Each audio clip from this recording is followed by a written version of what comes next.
On va parler de ce qui se passe en ce moment en Grande-Bretagne, évidemment lié à ce qui se passe en Ukraine. Londres qui est très préoccupé par le sort de ces ressortissants britanniques qui ont été capturés et condamnés à la peine de mort par les séparatistes pro-russes à l'est du pays. Londres qui affirme que les prisonniers de guerre ne devraient pas être exploités pour des raisons politiques. De nombreux élus britanniques ont dénoncé une parodie de procès sans preuve, à l'image de ce député conservateur. Écoutons-le.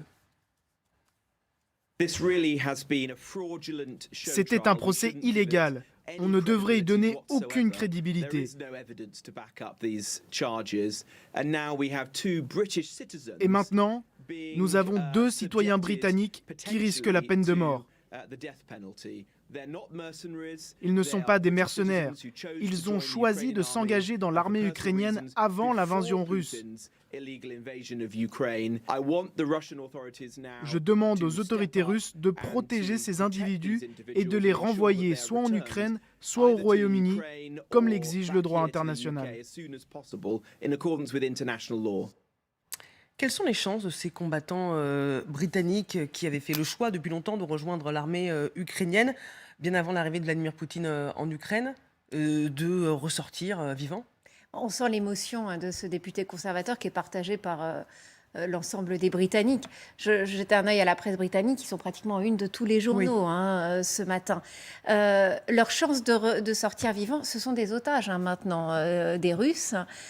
Donc il peut y avoir, on se dit, un échange de prisonniers. Mais leur valeur marchande est extrêmement élevée, parce que deux soldats britanniques, il y a aussi un Marocain qui est avec eux derrière dans cette cage. Évidemment, leur prix est extrêmement élevé et aucun doute que Vladimir Poutine va faire monter les enchères si vraiment les Britanniques... et c'est ce qu'ils vont certainement faire, essayer de les récupérer.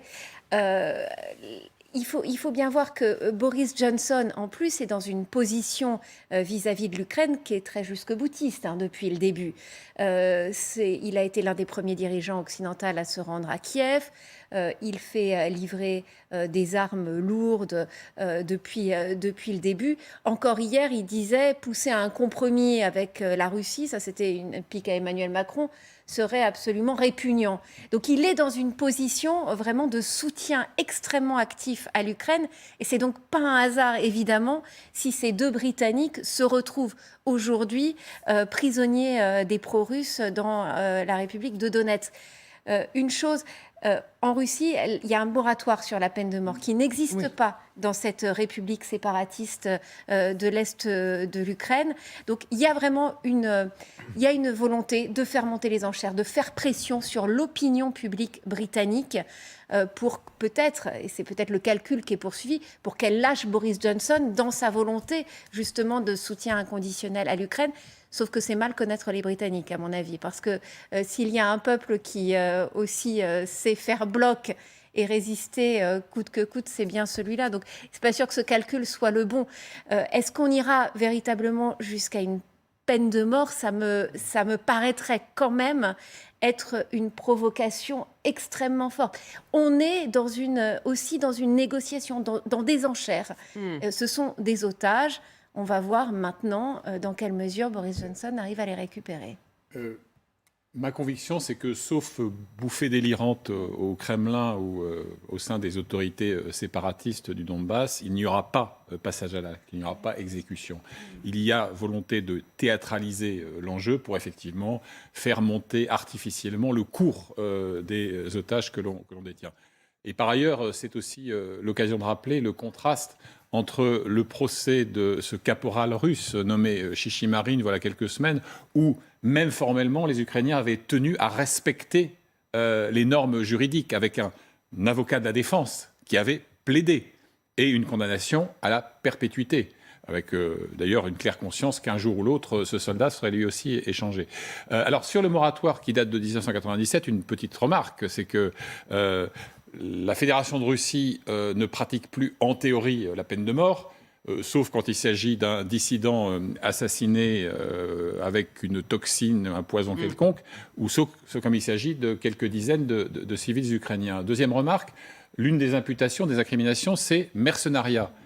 Écoutez, si tous les mercenaires sont passibles de la peine de mort, on va décimer les rangs de Wagner, alors. Parce que s'il y a des mercenaires actifs, et d'ailleurs, ils ont surgi en 2014 dans le Donbass, ce sont bien eux. Donc tout ça montre évidemment qu'il s'agit d'une mascarade, mais une mascarade qui est un calcul, une sorte de spéculation à la hausse de la valeur marchande d'un otage. Dernier point, rien de nouveau sous le soleil. La Douma, après la reddition du régiment Azov, en tout cas de ceux qui défendaient Mariupol, a été le théâtre d'une séance assez mémorable où on a entendu des élus de la Fédération de Russie expliquer qu'il fallait rétablir la peine de mort pour eux. Oui. Et là, même chose, c'est la même logique. On sait très bien que la valeur marchande d'un officier d'un soviétique d'Azov pour récupérer soit des oligarques retenus en Ukraine, soit des soldats arrêtés, leur valeur marchande est considérable. Patrick ?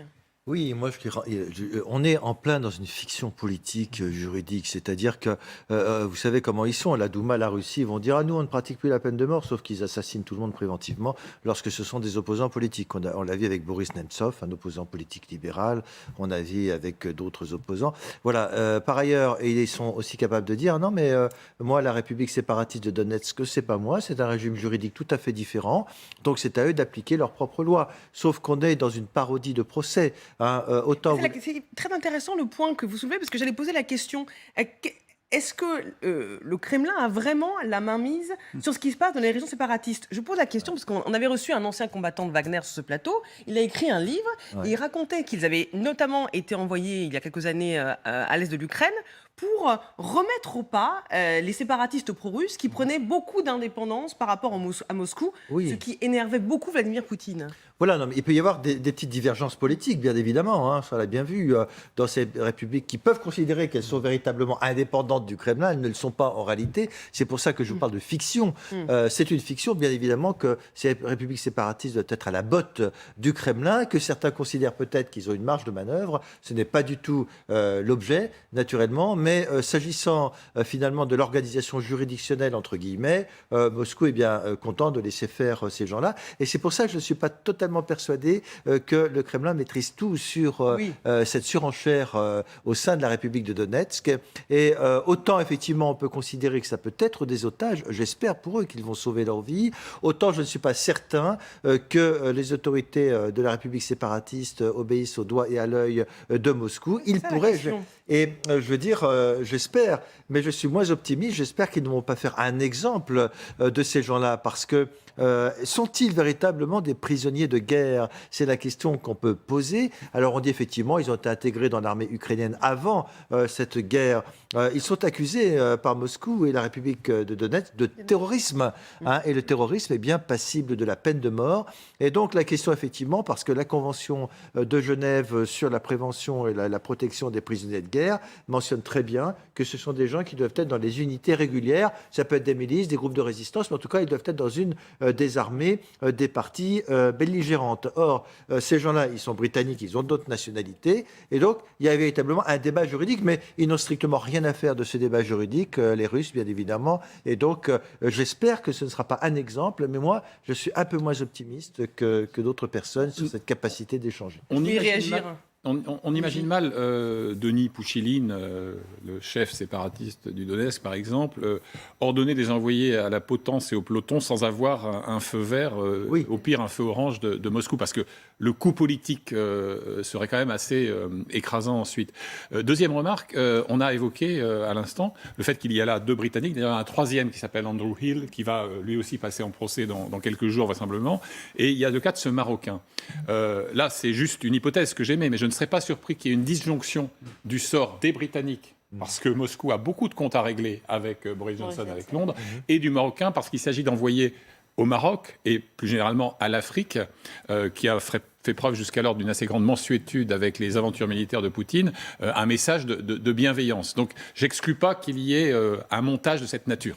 L'idée quand même de l'échange de prisonniers, c'est ce que réclamaient dans la vidéo que les 2 Britanniques ont été poussés à enregistrer, c'est ce qu'ils réclamaient. Et ils réclamaient d'être échangés contre Viktor Medvedchuk, qui est Oui, l'homme que Vladimir Poutine imaginait mettre finalement au pouvoir à Kiev, qui est un Ukrainien richissime, homme d'affaires, qui est un très proche de Poutine et qui lui aussi a été capturé, mais par les Ukrainiens. Donc, ce que disaient les Britanniques, les deux Britanniques, dans la vidéo qui a été donc mise en ligne, c'était un échange de contre ce Viktor Medvedchuk qui est aujourd'hui dans les geôles ukrainiennes. Ce qui montre quand même la proximité entre les séparatistes pro-russes et le Kremlin.